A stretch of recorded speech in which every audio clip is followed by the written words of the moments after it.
എല്ലാവർക്കും നമസ്കാരം. ഇന്ന് നാരായണീയം ദശകം 2-ലെ 8-ാമത്തെ ശ്ലോകത്തെക്കുറിച്ച് ചിന്തിക്കാം.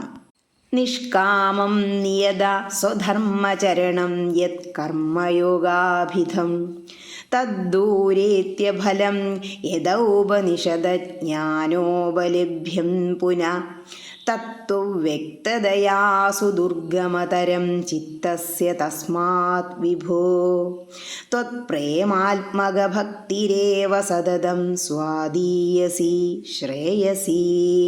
നിഷ്കാമം ഫലം ആഗ്രഹിക്കാത്ത, നിയതം നിത്യേന, സ്വധർമ്മചരണം സ്വധർമാനുഷ്ഠാനം, അതായത് അവനവൻ്റെ കർമ്മങ്ങൾ അനുഷ്ഠിക്കൽ. യത് കർമ്മയോഗാഭിധം, യാതൊന്ന് കർമ്മയോഗമെന്ന് പറയപ്പെടുന്നുവോ തദ്ദൂരേത്യ ഫലം. തദ്ദൂരേത്യ ഫലം, അതായത് ഫലം വളരെ ദൂരെയാണ് എന്നർത്ഥം. വളരെ കാലം കഴിഞ്ഞു മാത്രമേ ആ ഫലം നൽകുകയുള്ളൂ. പുനഃ യത് ഔപനിഷദ ജ്ഞാനോപലഭ്യം, പിന്നെ ഉപനിഷത്തുക്കളിൽ നിന്ന് കിട്ടുന്ന തത്വജ്ഞാനമാകട്ടെ തത്വവ്യക്തതയാ, തത് തു അവ്യക്തതയാ, ആ അവ്യക്തത മൂലം, സുദുർഗമതരം ചിത്തസ്യ, മനസ്സിന് പിടികിട്ടാൻ പ്രയാസമുള്ളതാണ്.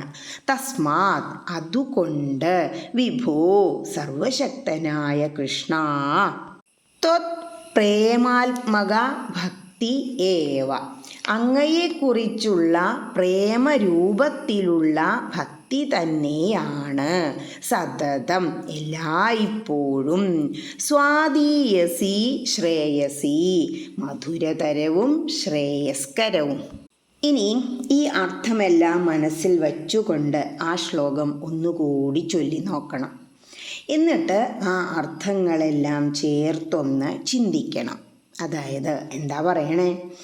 നിത്യവും നിയതവുമായ കർമ്മയോഗധർമ്മത്തിൻ്റെ ഫലപ്രാപ്തിക്കുള്ള ആഗ്രഹം കൂടാതെയുള്ള ആചരണം മിക്കവാറും അസാധ്യം തന്നെയാണ്.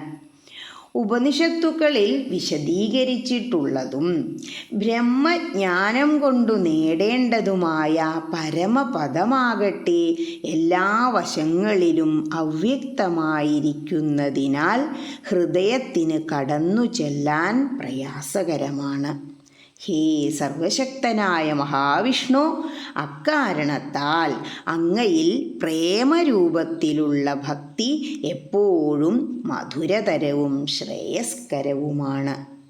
അതായത് ഇന്നലെ പറഞ്ഞില്ലേ, ഭക്തിയോഗം, കർമ്മയോഗം, ജ്ഞാനയോഗം എന്നെല്ലാം, അതിലേറ്റവും ശ്രേഷ്ഠമായത് ഭക്തിയോഗമാണെന്ന്. കർമ്മയോഗത്തെക്കാളും ജ്ഞാനയോഗത്തെക്കാളും ഭക്തിയോഗം ശ്രേഷ്ഠമായിരിക്കുന്നു എന്ന് ഒന്നുകൂടി ഉറപ്പിച്ച് പറയാണ് ഈ ശ്ലോകത്തിലൂടെ. കാരണം ഇവിടെ എന്താ പറയണത്? നിഷ്കാമം, ആഗ്രഹം കൂടാതെ നിങ്ങൾ കർമ്മം ചെയ്യൂ. അങ്ങനെ ഇന്നലെ പറഞ്ഞു. ഇവിടെ അത് എടുത്ത് പറയാം. നിഷ്കാമം, നിയത, സ്വധർമാചരണം. നമ്മളെല്ലാം ലൗകികരാ, നമ്മളെല്ലാം കർമ്മം ആചരിക്കുന്നുണ്ട്. എന്ത് ചെയ്യുമ്പോഴും പലരും ഇതിൽ നിന്ന് എനിക്ക് എന്ത് കിട്ടും, അതുകൊണ്ട് ഞാൻ എൻ്റെ കുടുംബത്തെ എങ്ങനെ പുലർത്താം എന്ന് ചിന്തിക്കും. ചിന്തിക്കാതിരിക്കാൻ പറ്റില്ല. അതുകൊണ്ടാണ് ഇവിടെ പറയുന്നത്, നിത്യവും നിയതവുമായ കർമ്മയോഗധർമ്മത്തിൻ്റെ ഫലപ്രാപ്തിക്കുള്ള ആഗ്രഹം കൂടാതെ ആ കർമ്മം ആചരിക്കുക എന്ന് പറഞ്ഞാൽ അത് കുറച്ച് ബുദ്ധിമുട്ടാണ്, അസാധ്യമാണ് എന്ന്. ഇനി അങ്ങനെ എല്ലാവരും ആയിക്കഴിഞ്ഞാലോ നമ്മളെ മറ്റുള്ളവർ ചൂഷണം ചെയ്യും. അവർ കറക്റ്റ് എമൗണ്ട് ഒന്നും ചോദിക്കില്ല, അതുകൊണ്ട് അവനെ വിളിച്ച് പണിയെടുപ്പിക്കാം എന്ന് വിചാരിക്കും. അവരവർക്ക് തോന്നുന്ന പണിക്കൂലി നമുക്ക് തരും. അപ്പോൾ കർമ്മയോഗം, കർമ്മയോഗമായി ചെയ്യൂ, ഫലം ഇച്ഛിക്കേണ്ട എന്നും പറഞ്ഞ് നമ്മളെ മറ്റുള്ളവർ പറ്റിക്കപ്പെടാൻ ഒരു അവസരം വരും എന്നാണ് ഇവിടെ ആദ്യം സൂചിപ്പിക്കുന്നത്. ഈ ജ്ഞാനമാർഗത്തെക്കുറിച്ച് 2-ാമത്തെ ഭാഗം പറയുന്നത്, തദ്ദൂരേത്യഫലം യദൗപനിഷദ, ഉപനിഷത്തുക്കളിലെല്ലാം ഈ ബ്രഹ്മജ്ഞാനത്തെക്കുറിച്ചും തത്വത്തെക്കുറിച്ചും എല്ലാം വിശദീകരിച്ചു വച്ചിട്ടുണ്ട്. എങ്ങനെ ഭഗവാന്റെ പരമപദം പ്രാപിക്കാം എന്നെല്ലാം വിശദമായി ഓരോ ഉപനിഷത്ത് എടുത്തു വയ്ക്കുമ്പോഴും നമുക്ക് മനസ്സിലാവും. പക്ഷേ ആ വലിയ വലിയ തത്വങ്ങൾ ഒരു സാധാരണക്കാരൻ്റെ മനസ്സിലേക്ക് അങ്ങോട്ട് ഇറങ്ങിച്ചില്ല എന്ന് പറയുന്നത് വലിയ പ്രയാസം. അങ്ങോട്ട് വ്യക്തമായി കിട്ടില്ല നമ്മൾക്ക് എത്രത്തോളം പറഞ്ഞു തന്നാലും. അതാണിവിടെ തത്വവ്യക്തതയാ സുദുർഗമതരം ചിത്തസ്യ തസ്മാത് വിഭോ. ഹേ സർവശക്തനായ കൃഷ്ണ, ഞങ്ങളുടെ ഹൃദയത്തിൻ്റെ ഉള്ളിലേക്ക് ആ തത്വങ്ങൾ ഇറങ്ങിച്ചെല്ല എന്ന് പറയുന്നത് കുറച്ച് ബുദ്ധിമുട്ടാണ്. അങ്ങോട്ട് വ്യക്തമാവുന്നില്ല എത്ര തവണ വായിച്ചാലും. അതുകൊണ്ട് അങ്ങയിൽ പ്രേമരൂപത്തിലുള്ള ഭക്തി എത്രത്തോളം മധുരതരവും ശ്രേയസ്കരവുമാണ്. ഭക്തി മാത്രമേ വേണ്ടൂ എന്ന് പറഞ്ഞാൽ ഈ ഗ്രന്ഥങ്ങൾ തോറും ഇറങ്ങി തപ്പി നടന്ന് ഒരുപാട് അറിവുണ്ടാക്കേണ്ട കാര്യമില്ല. ഗോപികമാരെ പോലെ ഇരുന്നാൽ മതി. നിഷ്കാമകർമ്മം ചെയ്യണം എന്ന് പറഞ്ഞ് മറ്റുള്ളവരുടെ ചൂഷണത്തിന് ഇരയാകുന്നതിനു പകരം ഭക്തിയോടുകൂടി സർവം ഭഗവാനിൽ സമർപ്പിക്കുക. അത് ശരിയാവട്ടെ തെറ്റാവട്ടെ, സൽക്കർമ്മമാകട്ടെ ദുഷ്കർമ്മമാകട്ടെ, ഭഗവാനിൽ ഭക്തിപൂർവം പ്രേമപൂർവം. അതിവിടെ എടുത്ത് പറയുന്നുണ്ട്. ത്വൽ പ്രേമാത്മക ഭക്തിരേവ സതതം. എല്ലായ്പ്പോഴും അങ്ങയിൽ പ്രേമാത്മകമായ ഭക്തി ഉണ്ടാവണേ കൃഷ്ണ. അതുതന്നെയാണ് സ്വാദീയസി. എനിക്ക് ഏറെ സ്വാദുള്ളത് ആ പ്രേമപൂർവമായ ഭക്തിയാണ്.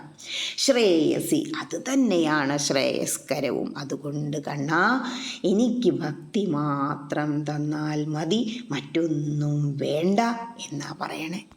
പണ്ട് രാജസൂയയാഗം നടത്തുന്ന സമയത്ത് ഒരു മുത്തശ്ശി ഇല എടുക്കുന്ന ജോലി ചെയ്തിരുന്നു. പരമഭക്തയാണ് മുത്തശ്ശി. ഓരോ ഇല എടുത്ത് ഈ കൊട്ടയിലിടുമ്പോഴും കൃഷ്ണാർപ്പണം കൃഷ്ണാർപ്പണം എന്ന് പറയുമായിരുന്നു അത്രേ.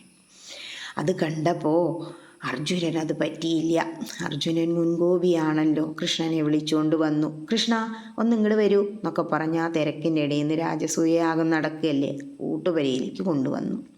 ഇത് കാണിച്ചു കൊടുത്തു അത്രേ. അപ്പോൾ ഭഗവാൻ ഒന്നങ്ങോട്ട് ചിരിച്ചു. ഭഗവാന് സന്തോഷമായി. കാരണം തസ്മാത് സർവേഷു കാലേഷു മാമനുസ്മര. അതല്ലേ അർജുന ആ അമ്മ ചെയ്തുകൊണ്ടിരിക്കുന്ന എല്ലാ ജോലികളും കർമ്മങ്ങളും എന്നിലേക്ക് അങ്ങോട്ട് ഭക്തിപൂർവം അർപ്പിക്കുക ആ മുത്തശ്ശി ചെയ്യണേ. അത് ഉയരത്തിലാണ് നിൽക്കുന്നത് കേട്ടോ എന്ന് പറഞ്ഞു അർജുനനോട്. അതാണ് ഇവിടെ പറയുന്നത്. നിങ്ങൾ കർമ്മം കർമ്മയോഗമായി ചെയ്തോളൂ, ഭക്തിപൂർവം അതെന്നിൽ സമർപ്പിക്കണം.